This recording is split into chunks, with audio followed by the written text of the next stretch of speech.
Deus está no templo, Pai onipotente,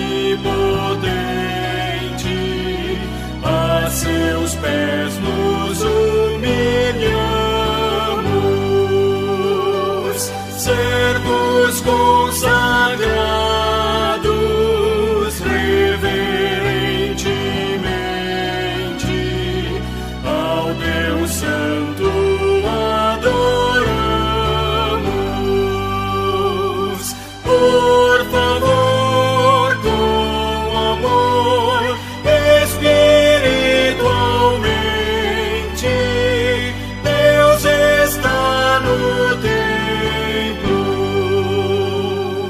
Cristo está no templo, sumo benefício, por seu sangue nos foi dado. Ele, o bom Cordeiro, foi o sacrifício, expiou o vil pecado, escolheu e sofreu o cabal suplício. Cristo está no templo.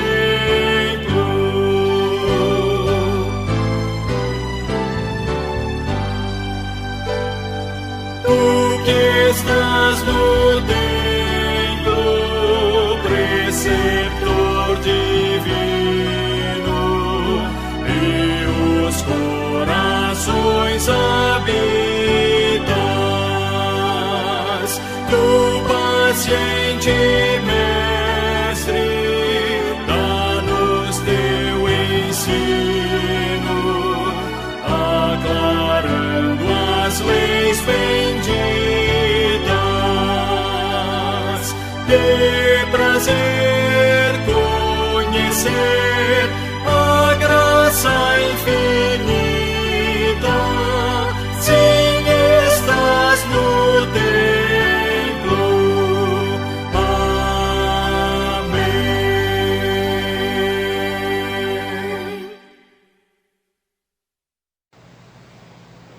Bom dia, amados irmãos.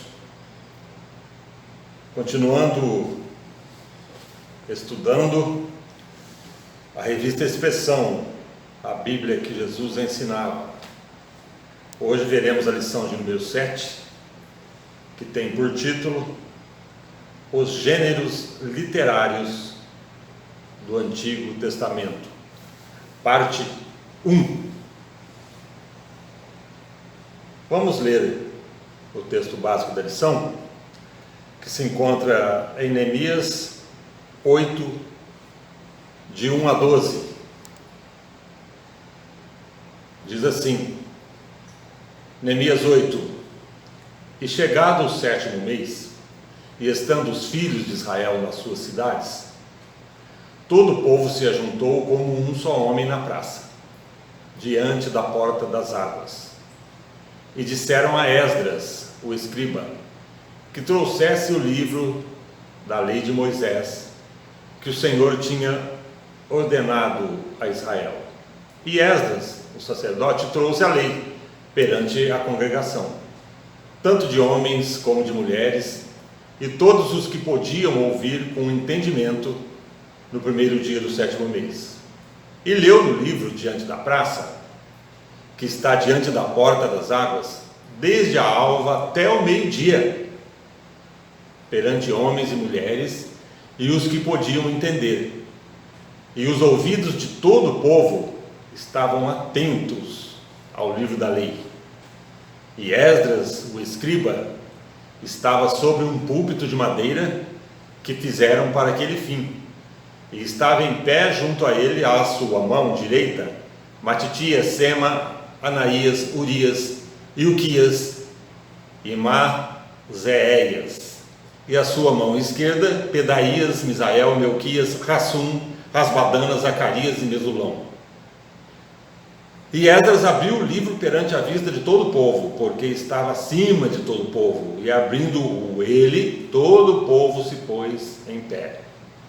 E Esdras louvou ao Senhor, o grande Deus, e todo o povo respondeu, amém, amém, levantando as suas mãos e inclinaram suas cabeças, e adoraram ao Senhor com os rostos em terra.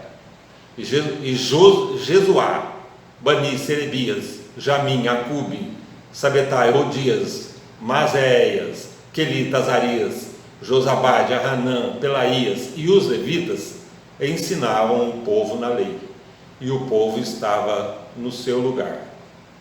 E leram no livro de Deus, e declarando e explicando o sentido, faziam que, lendo, se entendesse. E Neemias, que era o governador, e o sacerdote Esdras, o escriba, e os levitas que ensinavam ao povo, disseram a todo o povo, este dia é consagrado ao Senhor vosso Deus. Então não vos lamenteis, nem choreis, porque todo o povo chorava, ouvindo as palavras da lei. E disse-lhes mais, ide, comei as gorduras, e bebei as doçuras, e enviai porções aos que não têm nada preparado para si, porque esse dia é consagrado ao Senhor. Portanto, não vos entristeçais, porque a alegria do Senhor é a vossa força. E os levitas fizeram calar todo o povo, dizendo, calai-vos, porque esse dia é santo, por isso não vos entristeçais. Então todo o povo se foi a comer, a beber, a enviar porções e a fazer grande regozijo, porque entenderam as palavras que lhes fizeram saber. Vamos ter uma breve palavra de oração, irmãos? Senhor, nosso Deus e Pai que está no céu, te agradecemos, ó Pai, porque a Tua palavra é rica, é viva, é eficaz. Que possamos, ó Pai, aprender a admirá-la, ó Pai, e a colocá-la no fundo do nosso coração. A guardá-la, ó Pai, para que possamos Te agradar, ó Deus, para que possamos viver de um modo em que Te agrada. Em nome de Jesus. Amém. Irmão, nós sabemos que a Bíblia, a palavra Bíblia significa livros. E no Antigo Testamento, como ele é feito de livros, possui também os diversos gêneros literários ali. Os principais que vamos estudar hoje é o gênero narrativo, que se enquadra nesse texto que lemos de Neemias. Vamos estudar também o gênero poético e o gênero legal. O gênero legal está contido ali nos 10 mandamentos, na lei, nos Levíticos, na lei cerimonial. O poético, nós lemos em vários salmos, em provérbios, em alguns profetas, vemos o gênero poético.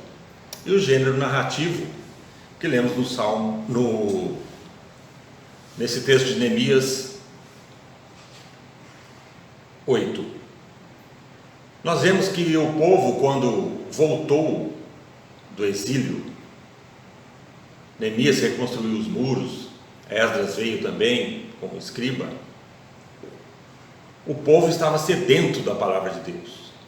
Nós vemos nesse texto de Neemias a narrativa de que o povo ficou a manhã inteira até ao meio-dia ouvindo as explicações dos levitas, ouvindo a leitura de Esdras, e não se cansavam, e até choravam, porque estavam ouvindo a palavra de Deus. Essa palavra ainda nos afeta hoje, assim, irmãos? Será que conseguimos ficar no culto, ouvindo uma pregação da palavra de Deus durante horas, como eles ficaram naquele tempo? Será que chegamos a chorar de emoção quando lemos na palavra de Deus tudo que Deus fez por nós? O povo de Israel chorou depois de ouvir durante horas a palavra da lei.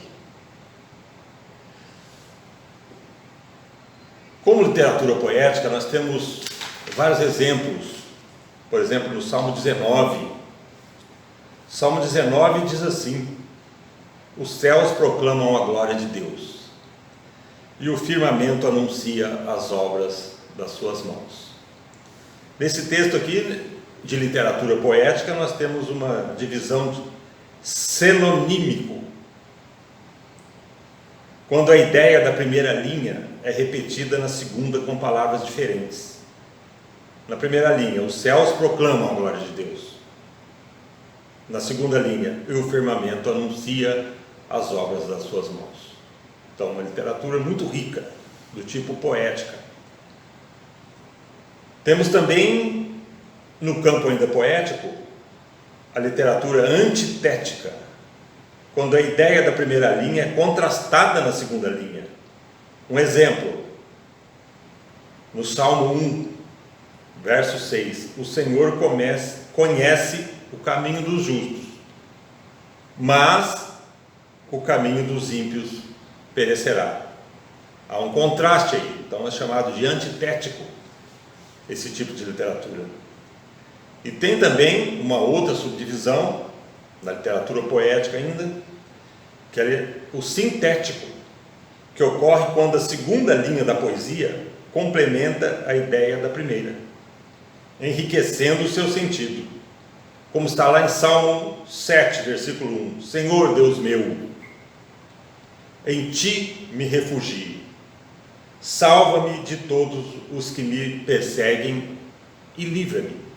Então é um texto sintético, quando a segunda linha da poesia complementa a ideia da primeira. Mais alguns subgêneros da literatura poética encontrada nos Salmos são os lamentos, onde o autor expressa o seu lamento ou a sua queixa diante de Deus. São poesias situacionais, motivadas por um determinado acontecimento na vida do seu autor, como no Salmo 51, em que Davi escreveu, lamentando o seu pecado com Betseba. Há também a literatura poética de adoração, também conhecidos como cânticos de Sião. Neste tipo de poesia, o assunto é o culto a Deus no templo de Jerusalém.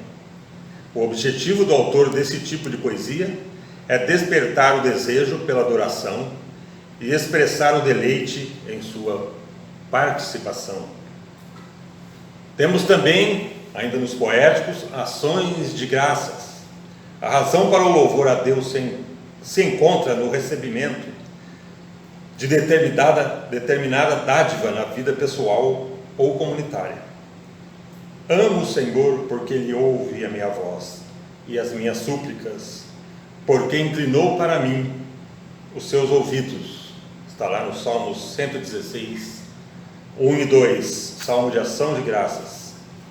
E tem também a poesia real.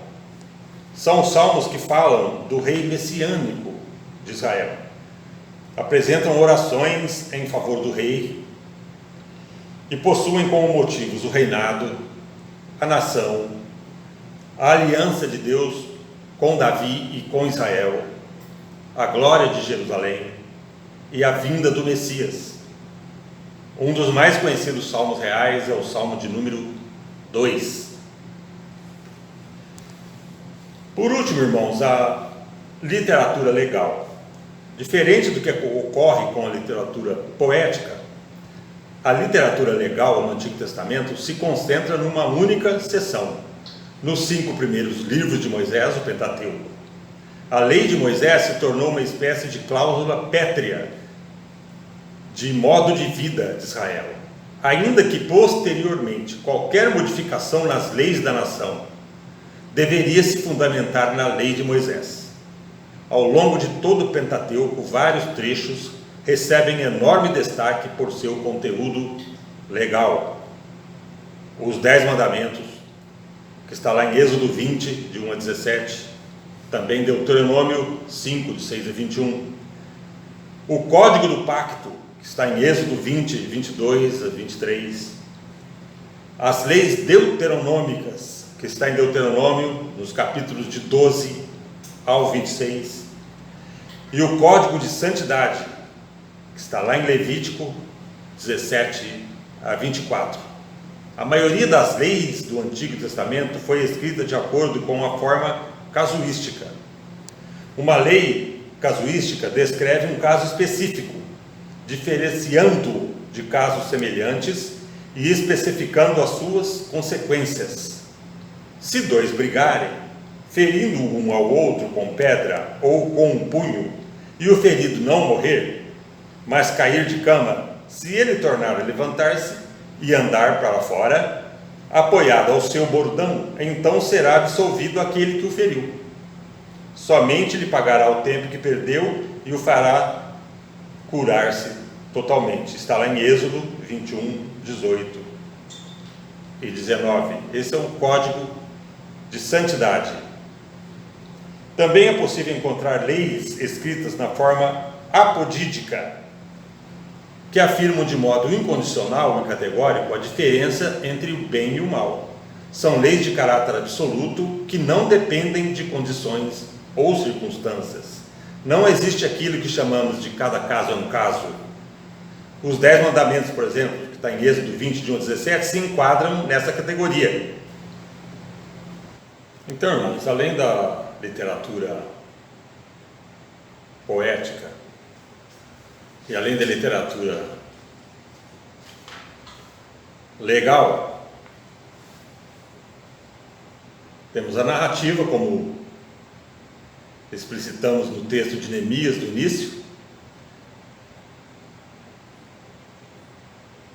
A narrativa hebraica possui muitos exemplos do discurso formal, além daquele que lemos em Neemias, e de literatura epistolar.